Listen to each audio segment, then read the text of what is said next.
Cornwallis was a very well-trained military commander born into a wealthy and prestigious family.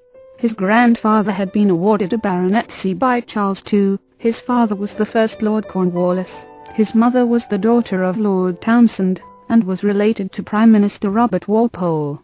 Charles Cornwallis likely chose the military at an early age. He enrolled at Eton, where the younger classmen were the object of harsh treatment by older classmates. Cornwallis, a tall man, thrived at Eton, and went on to be tutored by a Prussian officer.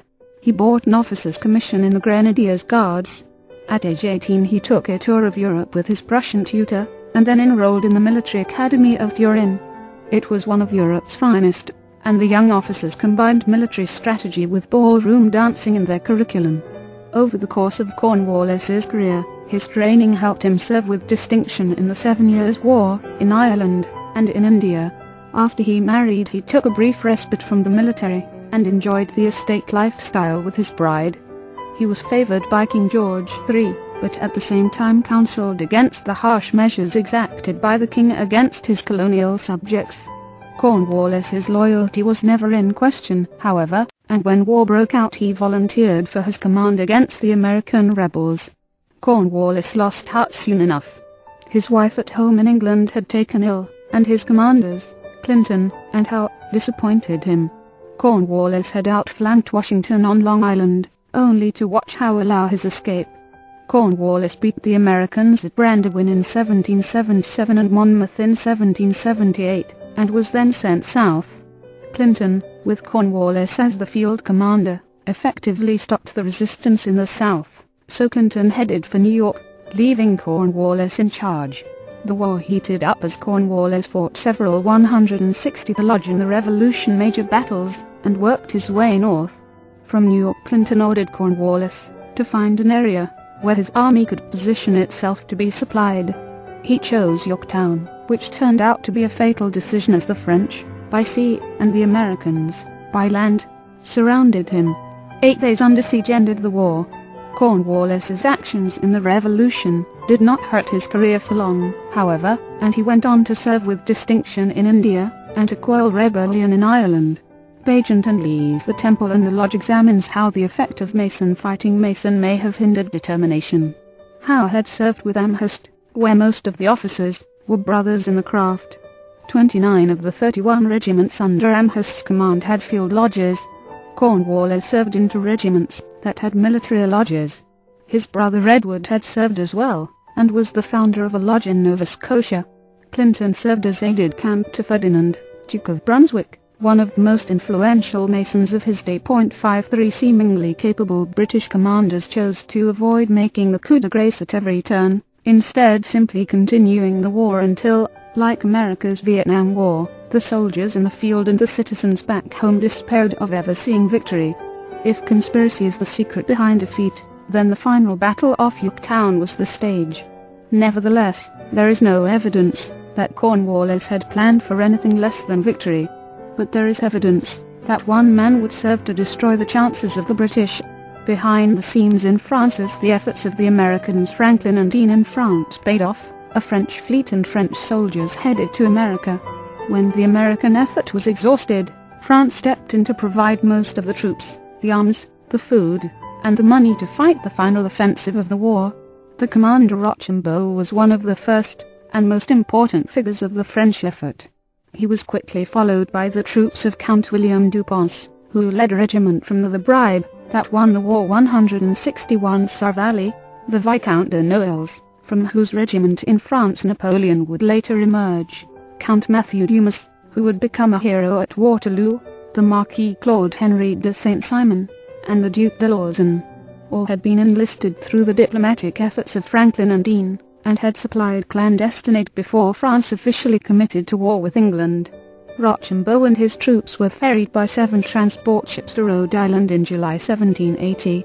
They stayed for a brief time, with a well-funded army enjoying the good life, but they were shocked with the allies they came to save. The Americans overcharged them for supplies, openly traded with the British who blockaded their coast, and on occasion shot at them. The first French troops did not see any action until Yorktown. However, when it came time for action, The French impressed both the Americans and the English with their order and discipline. Ex-General Jean-Baptiste Donati d'Evimure, the Comte de Rochambeau, was a career military man with a mission. He, like Lafayette and others, wanted to see the rebels break their ties with the monarch of England. When the French King Louis XVI signed a treaty with the Continental Congress, his first act of assistance was to supply America. His second was to send over a 6,000-man army called the Expedition Particulière under Rochambeau's command. Rochambeau had entered the military at age 17, and fought at the Siege of Maastricht in Holland during the War of Austrian Succession, in a French expedition against Minorca, and during the 7 Years' War. Rochambeau was 55, when he brought over 3 regiments, to fight the decisive battle at Yorktown. One unit was the Dupons. Under the command of Rochambeau, this 1,000-man unit was recruited from Germany. It was a typical unit, in that the officers were rough and adventurers. Many sailed aboard the French fleet accompanied by their wives and children, and at least one officer, Baron Ludwig von Clossen, brought his servants. 7 other military leaders who commanded troops in America were interested in the social experiment that became a new country. St. Simon's cousin became the founder of French socialism. Like Lafayette, 162 the Lodge, and the Revolution, the Duc de Lauzun was very interested in the New World's social experiment.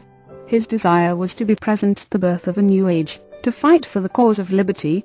Like many French nobles, the contradiction of the noble class fighting for democracy did nothing to dim his enthusiasm.